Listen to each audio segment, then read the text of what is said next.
Where the going gets tough is what it said. Got a moose.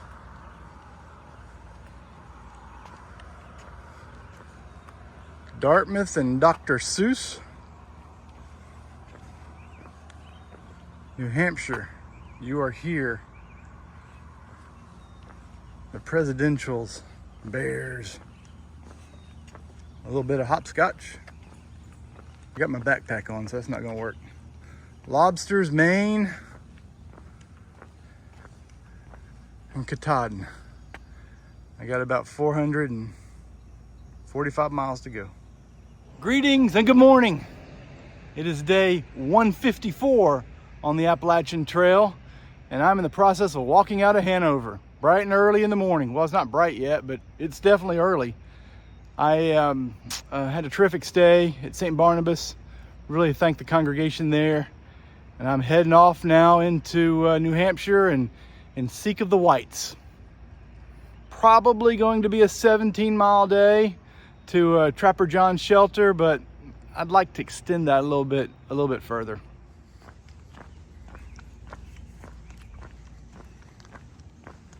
So I've got 2 days, and then I hit Moosalot, Mount Moosalot.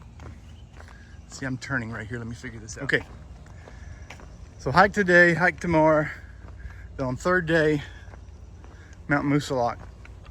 So I'm entering the whites. And I would like to make that as short a day as possible. 2 17s gets me about 9 miles from the summit of Mount Moosalot. I'd like to get a little bit closer. So 17-ish gets me to Trapper John's shelter tonight. Ideally, I would like to try to get a mile or 2, maybe 3 beyond that in tent somewhere. At this section of the trail, before I get to the whites, I can tent anywhere. So I don't really need to shelter tonight, although it is supposed to rain today. But that's what I'd like to try to do, is go a few miles beyond Trapper John to get me just a little bit closer to Moosalot. And then tomorrow do the same thing. Go a little bit farther than 17 to get me to the base of Moosalot, or get closer to the base of Moosalot, because if I can turn a 14 or 15 mile Moosalot day into a 11 or 12 mile Moosalot day, it would be to my advantage.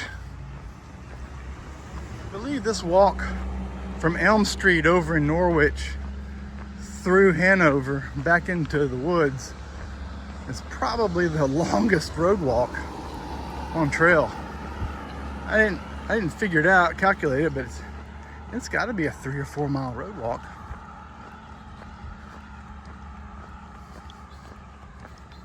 So let me tell you about my gear, what I've done with my gear.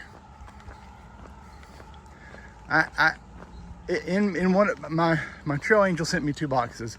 One was a treat box, which had some toilet paper in it and a compactor bag. So I changed out my compactor bag. Okay, I'm turning here. Let me figure out where I'm supposed to turn. I think I turn right here. Yeah, I think that's where I'm supposed to go. Let me double check. So I changed out my compactor bag.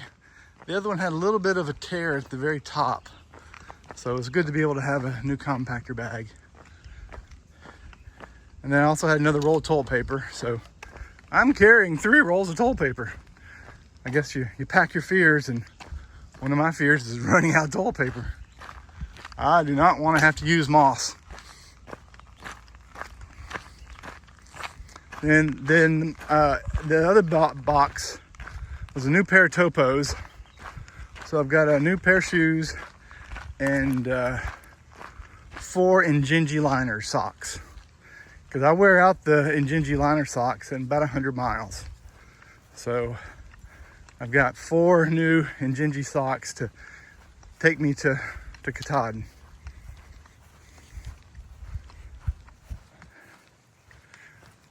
The new shoes, so here's my situation on the shoes.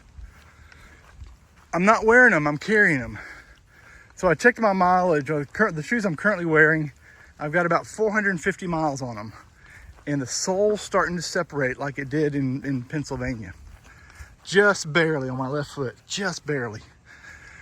So I'm thinking, okay, well, I got 450 miles to go. My new ones could do the same thing in the 100-mile wilderness. That kind of makes me nervous. So what I'm going to do is I'm going to wear my current ones, my old ones, for another couple days. Maybe get another 50, 60, 70 miles out of them. And then toss them maybe at the Notch Hostel I'm staying at in a couple days at Franconia Notch. That will get me in 4 days on these the old shoes, and gets me a lot closer to Katahdin with the new ones. But that means I'm carrying them. Which I don't like to carry extra weight when I don't have to, but I think I'll feel better about my shoes if I employ this strategy. To say that I'm excited about this week is an understatement. I just can't wait to see the whites. Franconia Ridge, Mount Washington, all those other different areas. I just can't wait. I've got a rested, fresh set of legs. May take me a couple days to get there, but this is one of the, I hope, will be one of the highlights of my my hike.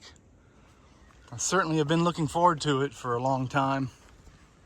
I thought about just coming up here and doing some day hikes, or just hike hut through the whites just to enjoy them. But here I am with through hike, going through the whites, and very excited to have this opportunity and to enjoy the mountains. Today I'm going over Velvet Rocks and Moose Mountain.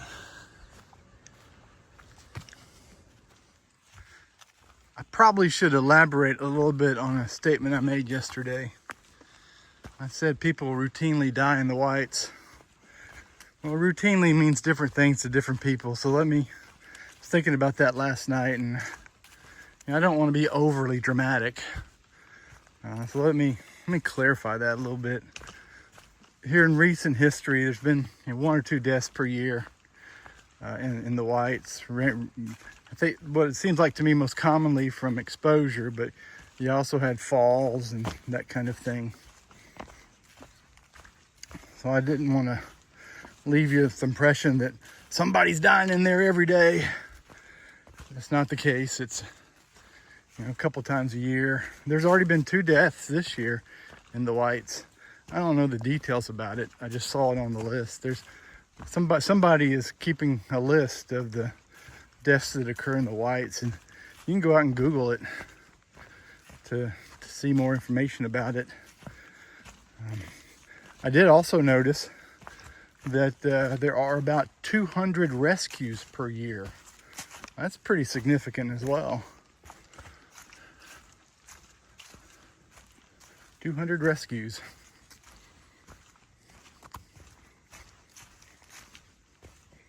I thought I should probably clarify that a little bit. I didn't. As I laid in bed thinking about that last night, I was thinking, well, that was a little bit pretty dramatic there. People routinely die. Well, it's a couple per year. And I guess to most people, that's not routine. It's tragedy in all cases.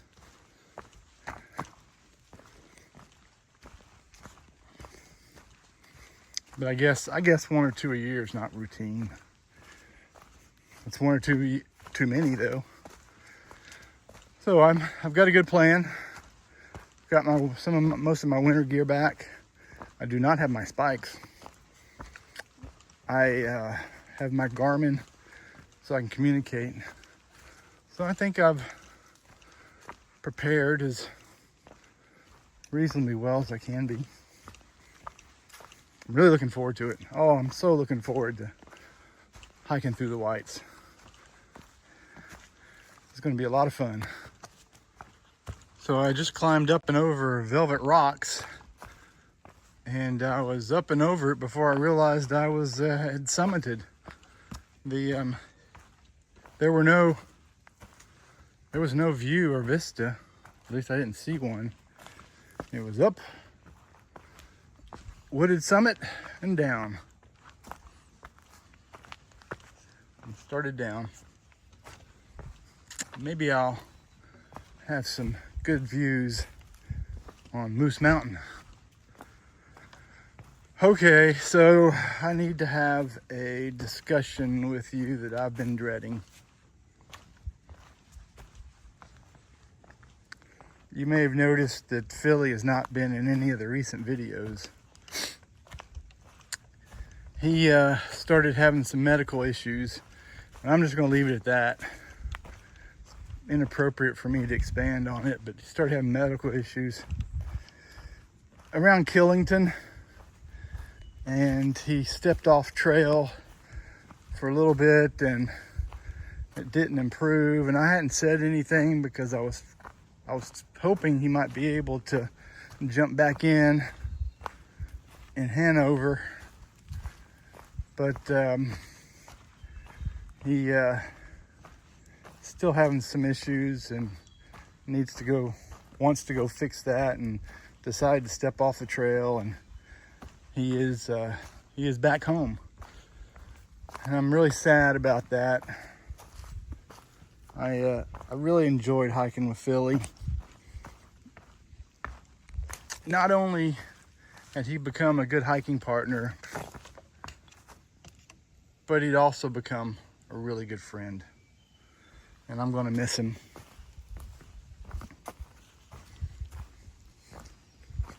Kind of had that knot in your stomach feeling when I said goodbye the other day, like I was saying goodbye to family.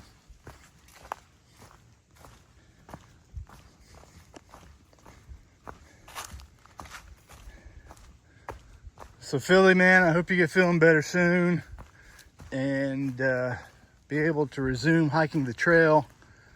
I think you maybe considering different ways to hike it that I don't know what that would be, but there may be shorter segments or space them out a little bit more to give longer recovery time. I don't know what that is for you, but I sure do hope to see you back out here soon. And when you're near Tennessee, anywhere from Hot Springs, North Carolina to Marion, I can be there in about an hour. So when you're hiking that section, don't hesitate to leverage me.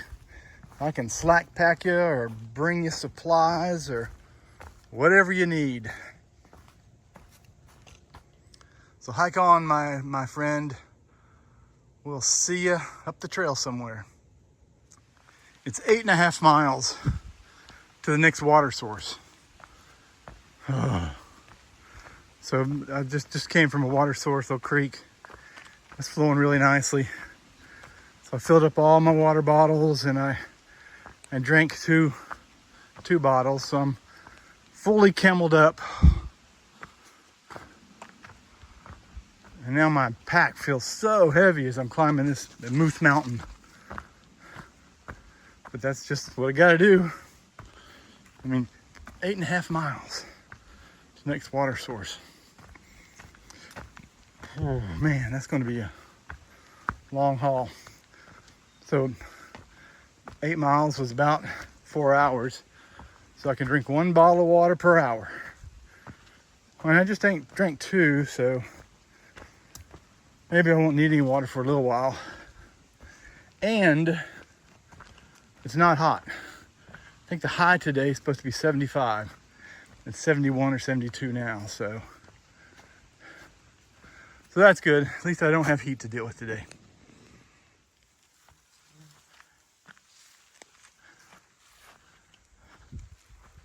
Moose Mountain, South Peak. Let's see what our view is. All right. Lots of bugs at this view.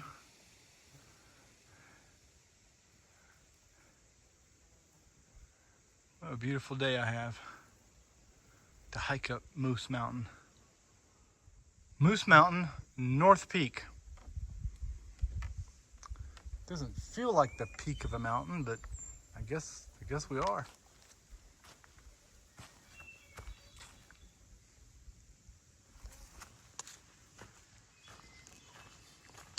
There's a view. Far out says it's in 0.9. There may be one a little bit sooner, but I'm gonna find a view spot to sit down and have lunch.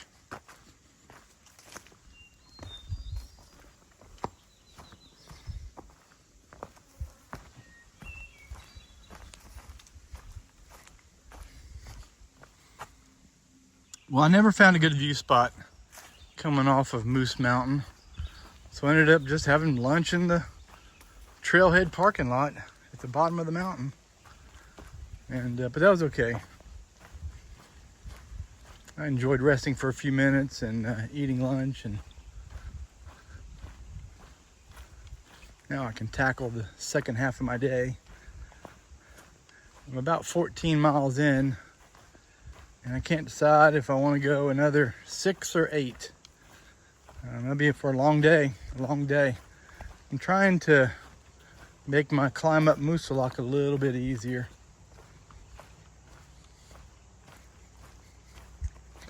Not sure if I can go 8. Pretty sure I can go 6, but we'll have to wait and see what happens when we get there, because the difference between 6 and 8 is a big hill. And a water carry. The water is pretty short supply on this section of trail. Oh, there was a dead mole. And the clouds are threatening all around. I think we just missed a big thunderstorm, but I still see dark clouds and hear thunder rumbling. So I didn't have any cell phone coverage while I was eating lunch, so I couldn't see the radar. I bet I can get cell phone coverage when I get back on the top of this next hill, so I'll look and see if I can see where the storm is.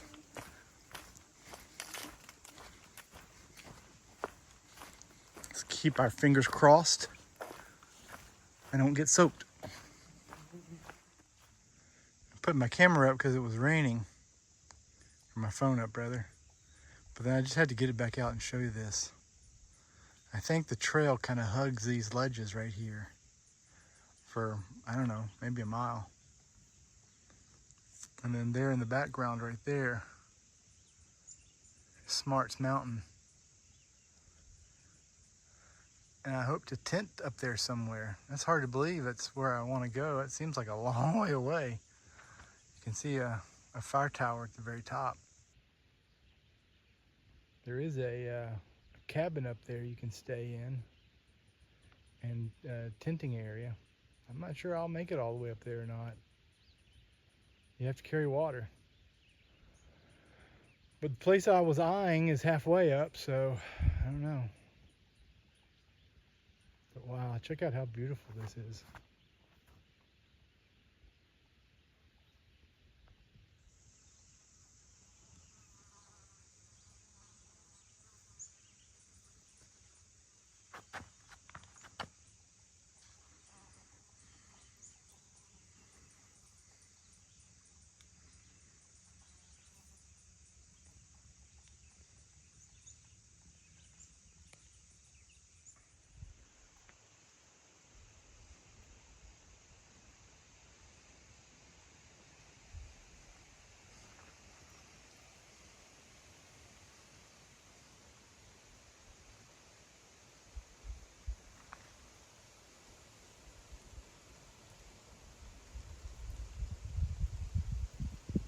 Okay, let me close out day 154. It turns out that was not the end of the rain. It poured on me for about an hour. as I was getting ready to climb up Smarts Mountain. And I made it about halfway up and decided I've had enough. It was a 21-mile day and I'm tired. And I still had about 3 miles to go to get to the top. And so I said, I'm done, I'm tired. Stick a fork in me. So like I said, it was a 21-mile day. And I'm halfway up Smarts Mountain, mile 1776.6. It's just a little tent site alongside the trail. And although I think you can see maybe the sun trying to poke out there, it was pouring hard a couple hours ago, and I got soaked. But I'm dry now. I've got my wet clothes up, hanging to dry. Maybe they'll dry. Let's see if you can see them. Yeah.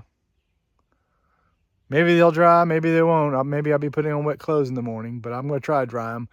But I've got some dry clothes to change into, and so I'm good. My sleeping bag is dry. My mat is dry. The inside of my tent is dry. So the things that need to be dry are dry. So I should be okay. Take care. Good night.